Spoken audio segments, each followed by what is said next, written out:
என்னது ராமசாமில கூட்டு போயிட்டாளா? காது வேற கேட்காது சைடு ஈர கிடக்குது சொல்லு.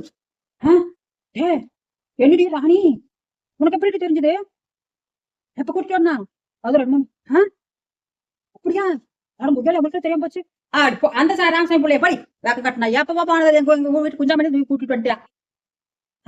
குஞ்சாமணி கூட்டு வந்து எனக்கு எதுக்கு வைக்கம்? நான் எதுக்கு வைக்க பண்ணணும்? குழப்பில்லாத பேசாதீங்க இந்த மாதிரி வந்து. நான் எதுவும் செய்வேன், நான் வெயில்ல வந்து வேப்ப கட்டில உட்காந்துக்கிறேன் கட்டில போட்டு. நீ கட்டில் பேட்டணும் நொட்டுன்னு என்னன்னு கேக்குறாங்க. நொட்டுறது என்னடியா? அவங்க நொட்டுவாங்க அப்படின்னு ஒருத்தர் சொன்னா இவங்க சண்டை இழுத்து பிச்சு உனக்கு பிச்சு எங்க போய் பண்ணிட்டு இருக்கிறீங்க நீங்க எல்லாரும்? குஞ்சாமணி கட்டிட்டு வந்துட்டான். அவன் கட்டிட்டு வந்து நான் என்ன பண்ணிட்டு? ராமசாமி உள்ள அமெரிக்கா மாப்பிள்ள கேட்டது உண்மைதான். அதுக்கப்புறம் இவங்க முன்னாடி லவ் பண்ணிட்டு இருக்காங்க. அந்த காரியம் எனக்கு தெரியாது. குஞ்சாமணி வேண்டு அம்மா எனக்கு யாரும் இல்ல, உங்கள்கிட்ட ஆதரவு வேணும், சரி வாட நான் சேர்த்துக்கிட்டேன். கஞ்சி ஊத்துறது என்ன இருக்குது?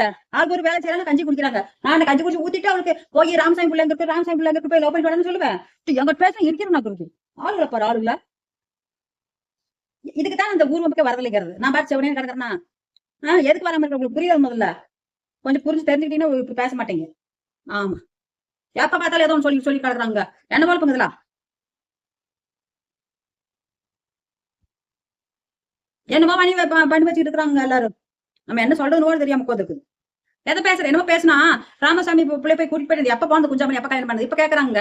நானும் சரி வெயில் காலம் ஆச்சே கொஞ்ச நேரம் வெளியே குடோனுக்குள்ளே கலந்து வெந்து போறமே அப்படின்ட்டு வெயில் காலம் கொஞ்சம் வேப்ப தடி உட்காந்து நல்லா சொல்லி உட்காந்துருந்தேன். ஏன்டா இப்படி பழி வாங்குறீங்க? கம்மி இருக்க முடியலையா? நான் சிவனே இருக்கேன்டா. நான் யாரையும் புண்படுத்தல. என் வேலையை உண்டு நான் உண்டு இருக்கிறேன். எனக்கு வந்து யாருமே வந்து இது சொல்ல வேண்டியது இல்லைன்னா நீ யூடியூப் இருக்கிற நீ அதில் இருக்கிறேன். நான் பிள்ளைகளை பக்காவா கல்யாணம் பண்ணி கொடுத்துட்டு நான் வந்து எனக்கு டைம் பாஸ் பொழுது போக நான் பேசிட்டு இருக்கிறேன். ஒரு 10 ரூபா வந்துச்சுன்னா ஒரு சாப்பாடு சாப்பிட்டு கொண்டாதுல. ஆமா எல்லாம் வாயிலா ஜீவனுக்கு நான் ஹெல்ப் பண்றேன். அதுக்குன்னு சொல்லி போட்டு யூடியூப் நடத்தாம இருக்க முடியுமா? அந்த காசு வச்சு எனக்கு அப்படிலாம் பிடிக்கல. எனக்கு என்னால முடியல வேற வேலை செய்ய. சரி இதுல வீட்டுக்குள்ளே கொஞ்சம் பண்ணலாமே பண்ணிட்டு இருக்க வேற ஒண்ணும் இல்ல. அதே பாரு லைவே பட்டுக்கிட்டே போட்டு கிடப்பேன் முடியாம. எப்பாவது ஒரு நாள் ஆளுக்கு ஒரு நாள் அம்மாவாசை ஒரு நாள் வெந்திரிச்சு உட்காந்து பேசிட்டு உட்காந்துருக்கிறேன். இது ஊர் கதை வந்து நான் என்ன 2 நாள் பேர் வந்து உட்காந்துருக்காங்க. இந்த ராமதாட் நீங்களும் வெத்தலை போட்டு போட்டு புடிச்சு துப்பாதீங்க. ஏன்னா கொஞ்சம் டீசெண்டா இருங்க. காலம் மாறி போயிடுச்சு. இப்ப நம்ம பழைய காலத்து வாழ்க்கையில வேற அது போயிடுச்சு. இன்னைக்கு இருக்கிற காலம் வேற. ஆனா எனக்கு அன்னைக்கு இன்னைக்கு ஒரே வாழ்க்கை தான் போய்கிட்டு இருக்குது. எங்க அப்பா வீட்டுல எப்படி வாழ்ந்தேன் அதே தான் இன்னைக்கு போய்கிட்டு இருக்குது.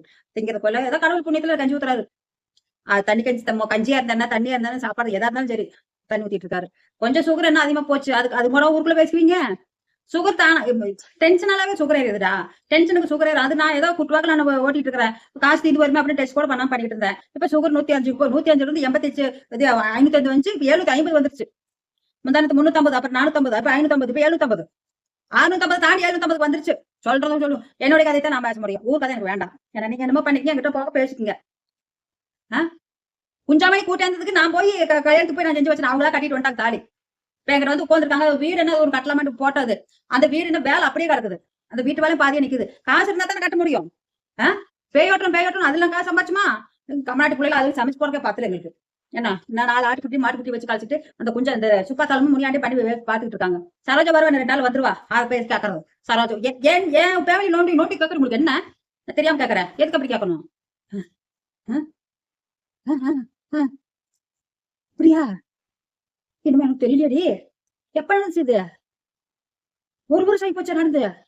அட தோட்டம் எங்க தோட்டத்துக்கு பக்கத்துல இருந்துச்சு. அது வித்து போச்சா இப்ப? எனக்கு தெரியவே இல்ல. வயசாயிச்சு வித்துருப்பாங்க. புள்ள ஒரே புள்ள அதனால வித்துட்டாங்க இருந்தோம். அப்படியா? ஆட கடவுளே ஏன் இப்படியே போயிடுச்சு? பணமரம் தென்னை மரம் கோல் தாஞ்சி இருக்குது. ஏன்டா வித்த அப்படியே? விக்கல போக்கிட்டு கொடுத்துருக்காங்க. டே அக்கா 30 கட்ட வித்துட்டானு விக்கலையாம்டா. சரி இது லீஸ் கொடுத்துருக்காங்க. லீஸ்னா ஒரு வருஷத்துக்கு எவ்வளவுன்னு பேசுவாங்க. ஒரு வருஷத்துக்கு இல்ல 2-3 வருஷத்துக்கு சொல்லி எழுதி வாங்கிக்குவாங்க. அது வந்து காசு கொடுத்ததுக்கு அந்த தோட்டத்துக்கு குத்தவை இல்ல பணத்துக்கு வட்டி இல்ல. அப்படி அதனால வச்சு போட்டுட்டு இருக்காங்க. எங்க அப்பா எல்லாம் அப்படித்தான் போட்டுக்கிட்டு இருந்தா கொஞ்ச நாளைக்கு. நான் என்னடா பண்ண முடியும் அது பண்றதுக்கு? இப்ப அதுக்கு ஊருக்காக பேச தோட்டத்துக்கு வரட்டீங்க. எங்க தோட்டத்தை கிடைச்சதாக்கு என் குடோன்ட்டும் கிடைச்சதா? நான் எங்கிட்ட யார்ட்ட வந்து பேசுறேன். என் வேலை உண்டு நான் உண்டு போய்கிட்டு இருக்கிறேன். ஏன் இப்படி பண்றீங்க? சொன்னா குஞ்சாமணி கட்டிட்டு வந்துட்டேன். எப்பவோ அதை நாங்க முடிச்சுக்கிட்டோம் பாத்துக்கிட்டோம். முடிஞ்சு போச்சு எல்லாம் முடிஞ்சு போச்சு. ராமசாமி கூட வந்து பிள்ளை பாத்துட்டு போயிட்டியா? என்ன கல்யாணம் பண்ணதுக்கு என்ன பண்ண முடியும்? நம்ம வேண்டாம் சொன்னா அவங்க 2 பேர் இருப்பாங்களா? அவங்க வச்சு கல்யாணம் பண்ணிட்டாங்க. இப்பதான் என்னமோ வாழ்க்கைய ஓடுதான். அது நமக்கு தெரியவும் மாட்டேங்குது. என்ன வாழ்க்கை ஓடுது எனக்கு ஒன்றும் புரியல. ஆமாமா போ அங்கிட்டு சும்மா வந்து ஏதோ தெரிஞ்சது தெரியாது எல்லாம் பேசிட்டு கிடக்குறது. நான் என்ன பண்ணிட்டு ஊர்ல இருக்கிற ஓடி போயிட்டு அவன் தூக்கிட்டு போயிட்டானுக்கிட்டு பக்கத்தோட்டத்தை வித்துச்சா, எத்து வீட்டு தோட்டம் வித்துச்சா, அவங்க வீட்டுல சண்டை கட்டினாலும் எனக்கு எல்லாம் தேவையை நான் கேட்டுட்டு இருக்கணுமா? என் போல போய் நான் கந்தல கிழிஞ்சிட்டு போகுது. நான் வேற ஊர் சுத்தி மட்டும் நான் சுத்தி மட்டும் சொல்றாங்க. அதை விட்டு போட்டு அதை கேட்டு நான் மண்டை டென்ஷனா போய் கிடக்குறேன். நீ இதுல வந்து ஊர் கதை எனக்கு தேவையா? இதுல உங்க பாட்டுல உங்க வேலை ஏதோ பாத்துட்டு போய்க்குங்க. சரியா? என்கிட்ட வந்து இந்த லீகல் வல்லாது இதெல்லாம் பேசாதீங்க. நான் ஏதோ செவனே ஓட்டிட்டு இருக்கேன். 4 குட்டி போர் குட்டி இருக்கு, அதுக்காக வாழ்ந்துட்டு வந்துருக்கேன். இல்லை வாழ்ந்துட்டு நான் எப்ப புட்டு போயிருப்பேன். என்ன மைத்தி என்ன வாழ்ந்து என்ன பண்ண போறாங்க? நீ ஊர் கதையில பேசுங்க, வராதிங்க சாமி. எனக்கு பிடிக்கவே பிடிக்காது. எதுக்கு பேசணும்? யாரோ ஒரு மனிதனுக்கு தனி உரிமை இருக்குது. அவங்க வாழ்க்கை அவனுக்கு எப்படி பிடிக்குதோ அப்படி வாழ்ந்துட்டு போலாம். எனக்கு நான் அப்படி பண்ண மாட்டேன். நான் யாருக்கும் தொந்தரவு பண்ணல, யாருக்கும் இல்ல. கொஞ்சம் கோவம் வந்து அப்பப்ப பட்டு பட்டுன்னு பேசிடுவேன். அது கூட பேசாம வந்துட்டு நான். தெரியுமா? ஆமாடி, 100க்கு 100 சொல்றேன். இதுக்கு மேல பேசாதீங்க. என்ன டேய் குஞ்சமணி, பாதி பண்ண வேலைக்கு என்னென்ன பேசுறாங்க என்கிட்ட வந்து. ஆமாடி, அங்க சத்த போட்டா புடி கிளம்பி கிழிச்சிருவாங்க போ. அவங்க இஷ்டப்பட்டு கட்டினது நான் எங்கிட்ட இருக்கிற நான் வளர்க்குறவன. இப்ப எல்லாத்தையும் சேர்ந்தா நாங்க சாப்பிட்டுட்டு இருக்கோம். ரேஷன் அரிசியா இருக்கட்டும், வெங்காய அரிசியா இருக்கட்டும், எதா இருந்தா உனக்கு என்ன? நானே கஞ்சி கிளாட்டு கையில பேட்டை போட்டுருக்கிறேன். நீ அவங்க சாப்பிட்டு என்ன மோசம் போச்சு? ஒன்னும் தப்பு கிடையாது. ஆனா ஆமாடா போங்கடா, நீ ஐயோ என்னால முடியல. நாங்க என்ன தப்பு பண்ணோம்? எங்க பாட்டுல சிவனே எங்க வீட்டுக்குள்ள கிடக்குறாங்க. என்னது ஆள் போட்டு வேலை செய்யறா? அது ஏன் இஷ்டம். முடியாத ஒரு நாளைக்கு செய்ய, ஒரு வாரத்துல ஒரு 2 நாளைக்கு தான் செஞ்சுட்டு போகுது. அது கூட பெரிய இதா அநியா இப்பெல்லாம் பேசக்கூடாது. கொஞ்சம் கொஞ்சமா பேச பழகுங்க. நான் அட்டுவே பண்ண மாட்டேன். யாரையும் போய் வாண்டடா போய் நான் வந்து சண்டைக்கு போக மாட்டேன். என்கிட்ட வர்ற சண்டையை நான் நியாயமா இருந்தாலும் விட மாட்டேன். பிடிச்சி பிச்சுன்னு பிச்சு விட்டுருவேன். பாம்பு தோல் உரிக்கிற மாதிரி உரிச்சு விட்டுருவேன். என்னோட கேரக்டர் அதுதான். வேறு அவன் காசு இருக்குது, பணம் இருக்குது, எல்லாம் அவங்களே வச்சுக்கிட்டோம். நமக்கு தேவை கிடையாது. ஒருத்தர் காசு இருந்தா அவங்களே வச்சுக்கணும். நமக்கு என்ன வருது இல்ல? நம்ம வேலை ஏதோ நம்ம தான் பாத்துக்கணும். ஒருத்தர் காசு வச்சுக்கிட்டான்னு சொல்லிட்டு அனுபவிச்சு போயிருவோமே என்ன? நம்ம வேலை ஏதோ வேற போட்டுருங்க. நம்ம வேலை வேற ஏதோ வேலை நம்ம போய் பாத்துக்கலாம் அப்படிங்கிறது. நான் பண்ண முடியாது. நீங்க யாராவது போய் பண்ணிக்கங்க. எனக்கு அதெல்லாம் தேவையில்லை. என்ன நான் எதுக்கு பண்றேன் போய்? யார் பண்ணா எனக்கு என்ன? எங்க போனா எனக்கு என்ன? செவனே நான் உண்டு, நான் வேலை உண்டு வந்து டிஸ்டர்பன்ஸ் பண்ணாதீங்க. நானே முடியாம தக்கா புக்கர் பண்ணிட்டு கிடக்குறேன்.